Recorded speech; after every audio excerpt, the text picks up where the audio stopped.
Claas lance de nouvelles techniques dans le secteur de la récolte du maïs grain et de l'ensilage. C'est ainsi que la série 900 des ensileuses Jaguar passe au type 498 pour la prochaine saison. Ce nouveau type, disponible à un nombre limité d'exemplaires, remplacera à terme le 497 actuel. La motorisation et la domination des 6 modèles ne changent pas. Seul le design de la partie arrière est quelque peu rafraîchi. L'entraînement de l'outil frontal est modifié. Un groupe hydrostatique vient compléter l'entraînement mécanique jusqu'ici proposé. Cette modification permet l'introduction d'une variation du régime de l'outil. Ce dernier s'adapte automatiquement en cas de modification de la longueur de hachage. Une combinaison de l'entraînement mécanique et hydrostatique est possible, offrant ainsi une troisième variante d'entraînement privilégiant la performance. Grâce au nouveau blocage hydraulique, le réglage du contre-couteau est maintenant plus rapide. De plus, les nouveaux modèles travaillent avec un fond de rotor à réglage automatique. La partie avant du fond de rotor est posée sur l'enclume et sa partie arrière est maintenue par des bras pivotants. La position du fond de rotor est ainsi ajustée en permanence en fonction du flux de fourrage et de la position des contre-couteaux.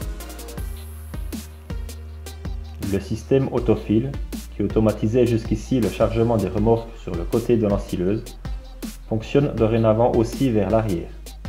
Une caméra à double objectif positionnée sur la goulotte relève en continu les contours de la remorque et le niveau de remplissage.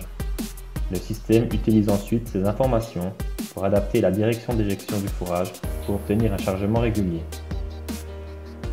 Le concept du châssis améliore le confort. Le nouveau double moteur hydrostatique de Linde dispose d'un large spectre de régime qui permet une vitesse de 40 km/h avec un régime moteur de 1290 tours par minute. La première vitesse permet d'atteindre les 22 km/h dans les champs. Dans les fourrières, le régime moteur s'abaisse automatiquement à 1400 tours par minute. Un blocage de différentiel multidisque offre 3 réglages possibles. L'activation automatique détecte le patinage d'une roue de l'essieu moteur et bloque automatiquement l'essieu avant.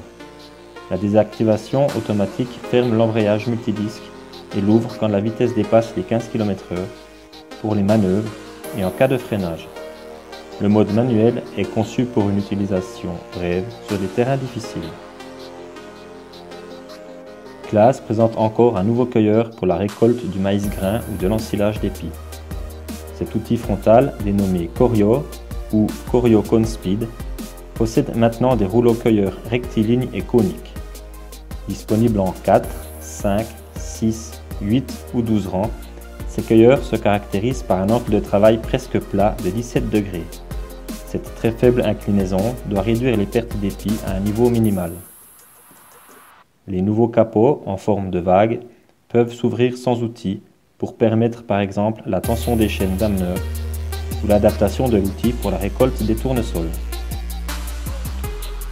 Un mécanisme supplémentaire permet de réduire la longueur de l'outil de 80 cm pour les déplacements sur route.